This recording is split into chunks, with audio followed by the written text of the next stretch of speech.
I frequently visit the weekly fair at Praça das Luzes, a place steeped in history and memories that seem to whisper ancient secrets at every corner.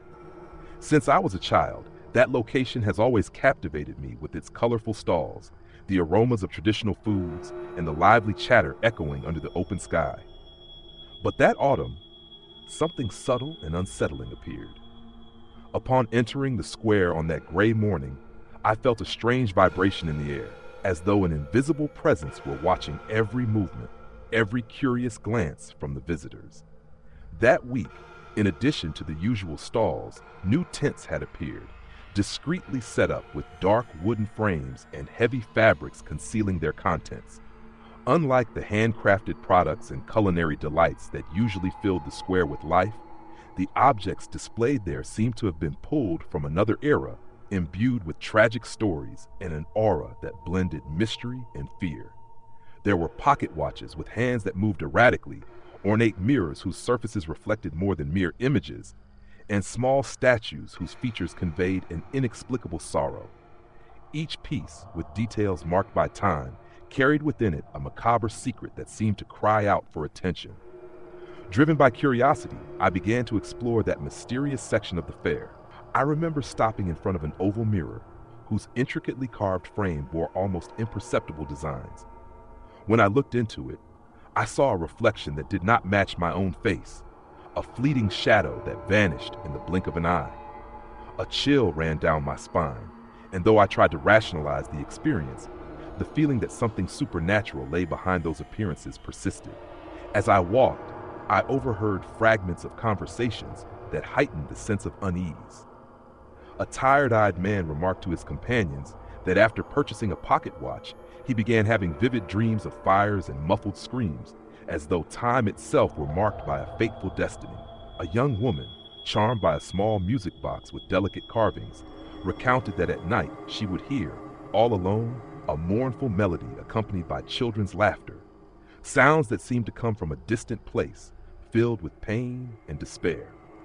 Each object sold there was not merely a material item, but a vessel of stories of interrupted lives and tragedies echoing through the expanse of time. Feeling compelled to learn more, I decided to purchase a small amulet, which, though seemingly simple, emitted an intense and unsettling energy. Its surface was irregular, marked by grooves and scratches, resembling inscriptions in a forgotten language. The very moment my fingers touched the cold object, I felt an immediate connection, as if the amulet wanted to reveal to me the secrets of a dark past, of stories buried under the weight of years. In the days that followed, I began to notice strange phenomena, shadows lengthening without explanation, distant murmurs in the middle of the night, and a constant sensation of being watched, even in moments of solitude. Over time, accounts from other fairgoers multiplied and became nearly impossible to ignore. A neighbor, previously skeptical, admitted to witnessing, in the stillness of night, footsteps echoing through the deserted square and voices whispering in a language he could not understand. Others reported that the new vendors appeared and vanished like apparitions, always cloaked in a mystery that defied logic. They were never seen interacting in a conventional way with customers. A mere glance was enough to feel that their presence was beyond the natural realm, as if they had come from another world. The following week, I returned to the fair, determined to investigate more deeply. As I walked among the stalls, I spotted a singular figure. A man dressed in old-fashioned clothing, his eyes reflecting a profound sadness and a knowledge beyond what one would expect of a simple merchant. Approaching him, I tried to strike up a conversation, but he remained silent, offering only an enigmatic smile, as though he wished to tell me that certain answers should not be revealed.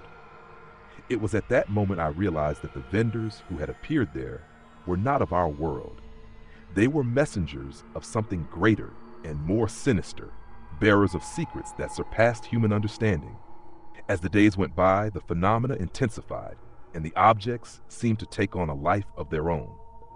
The amulet I had purchased, for instance, began to emit a faint, pulsating glow at night, accompanied by muffled sounds that resembled whispers. During one of my sleepless nights, while I was examining it, I heard a voice that seemed to come from within the object, reciting words in a forgotten language, words that spoke of ancient sorrows, irreparable losses, and an inescapable fate. I couldn't fully decipher what was being said, but I was left with the impression that the amulet was a key to a far greater enigma than I could ever have imagined. Overwhelmed by both fear and curiosity, the community started gathering to discuss what was happening.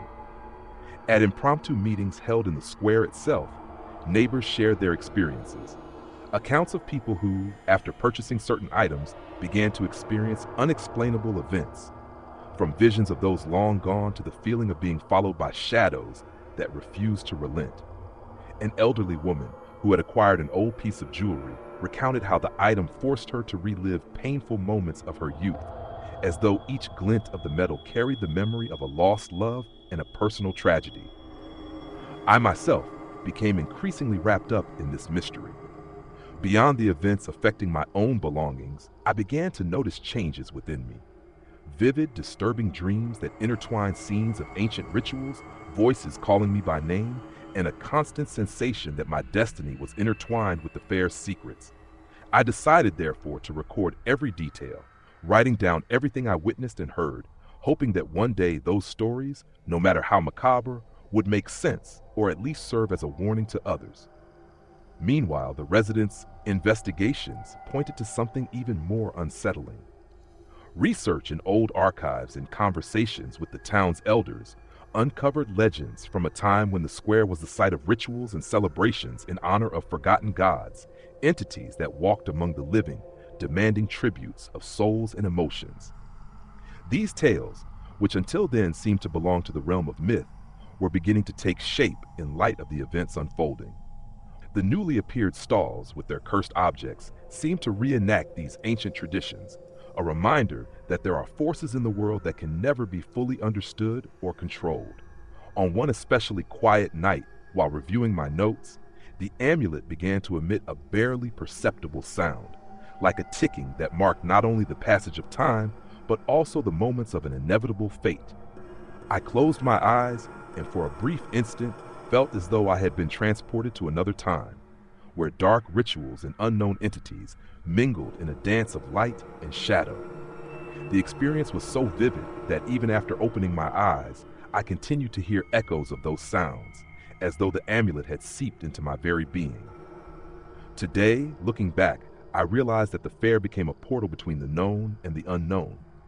The vendors, with their enigmatic presence, and the objects, laden with tragic histories and sinister secrets, left an indelible mark on our community. Praça das Luzes, once a symbol of tradition and fellowship, is now shrouded in a veil of mystery and fear. Each object sold there, each story shared, has contributed to building a narrative that defies reason and reminds us that the world may be far more vast and unfathomable than we ever imagined. As I walk through the city streets, the distant ticking of a pocket watch and the faint glint of an old mirror call to mind those days when the fair revealed its hidden side. The amulet, which I carry both as a burden and a key, continues to pulse silently in my pocket, reminding me that certain secrets are meant to remain on the threshold between the real and the supernatural. Perhaps one day I will fully understand what was unleashed that autumn afternoon. Or perhaps these mysteries are fated to remain indecipherable, an eternal reminder there are forces in life that can never be wholly tamed or grasped. And so, amidst memories, fears, and the ceaseless quest for answers, I continue my journey, ever attentive to the whispers of the past and the echoes of a destiny that inevitably intertwines with the inexplicable. As long as the fair continues to renew itself each week, Praça das Luzes will hold, in its ancient heart, the stories of those who dared to challenge the limits of the natural, and the vendors, or rather the messengers from another world, will remain as enigmatic shadows, silently weaving the thread of a narrative that seems to have no end. Thank you for watching. Please subscribe for more.